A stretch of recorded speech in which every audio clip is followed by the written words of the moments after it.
जय हिंद फ्रेंड। हम बात करने वाले हैं क्लास 12 में साहित्यिक परिचय किनका देखेंगे तो आचार्य हजारी प्रसाद द्विवेदी जी का। हम 3 लोगों का देख चुके हैं।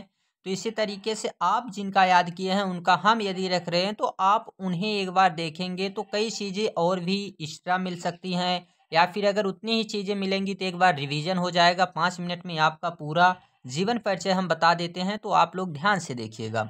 चलिए हम स्टार्ट करते हैं आचार्य हजारी प्रसाद द्विवेदी जी के जीवन परिचय से।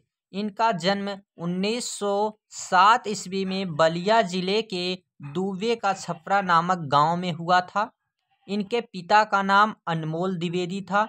इनकी प्रतिभा का विशेष विकास विश्वविख्यात संस्था शांति निकेतन में हुआ। वहाँ यह 11 वर्ष तक हिंदी भवन के निदेशक के रूप में कार्य करते रहे और सन 1949 ईस्वी में लखनऊ विश्वविद्यालय ने इन्हें डिग्री जो थी इनकी डी लिट की उपाधि से तथा 1957 ईस्वी में इन्हें भारत सरकार ने पद्म विभूषण यानी पद्म भूषण की उपाधि से सम्मानित किया, विभूषित किया। इन्होंने काशी हिंदू विश्वविद्यालय और पंजाब विश्वविद्यालय में हिंदी विभाग के अध्यक्ष पद पर कार्य किए। उत्तर प्रदेश सरकार की हिंदी ग्रंथ अकादमी में अध्यक्ष रहे। तत्पश्चात हिंदी साहित्य सम्मेलन प्रयाग के सभापति रहे। हजारी प्रसाद द्विवेदी हिंदी साहित्य के प्रख्यात निबंधकार, इतिहास लेखक, अन्वेषक, आलोचक, संपादक तथा उपन्यासकार के अतिरिक्त इन्हें हम लोग जानते हैं कि कुशल वक्ता और सफल अध्यापक भी थे।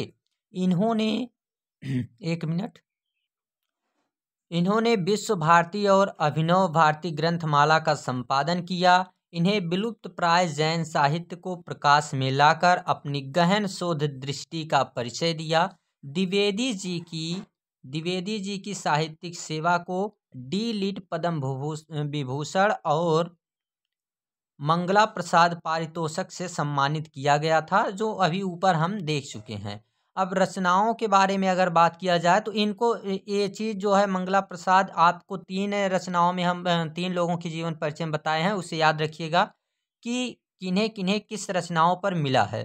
अब इनकी कुछ रचनाओं के बारे में बात कर लेते हैं। तो इनकी कुछ रचनाएं इस प्रकार हैं, आप देखिएगा।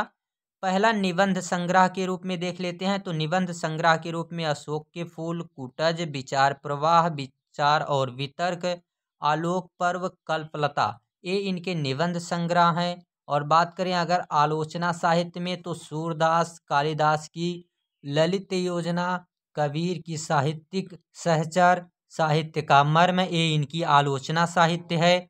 बात करें इतिहास में तो हिंदी साहित्य की भूमिका, हिंदी साहित्य का आदिकाल, हिंदी साहित्य, ये इनके इतिहास मतलब नाम की एक हेडिंग डाल के जिनमें मतलब पुरानी बातों के बारे में इनको चर्चा किया है इन्होंने।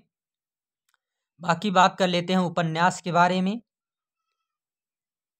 तो उपन्यास में हम देखते हैं कि बाणभट्ट की आत्मकथा काफ़ी ज़्यादा इम्पोर्टेंट है, ये कई बार क्वेश्चन आया है। पुनर्नवा ये भी है। अनाम दास की पोथा, ये ध्यान दीजिएगा। फिर संपादन के रूप में तो नाथ सिद्धों की वन्या, संक्षिप्त पृथ्वीराज रासो, संदेश राजक, ये कुछ इनकी रचनाएं थी जिनके बारे में हमने देखा, इनका जीवन परिचय और इनकी रचनाओं के बारे में। तो मिलते हैं अगले वीडियो में, तब तक के लिए टेक केयर, बाय बाय। पढ़ते रहिएगा और जल्द ही आपका एग्ज़ाम 22 फरवरी को आप सभी जानते हैं कि होने वाला है। तो थैंक्स, टेक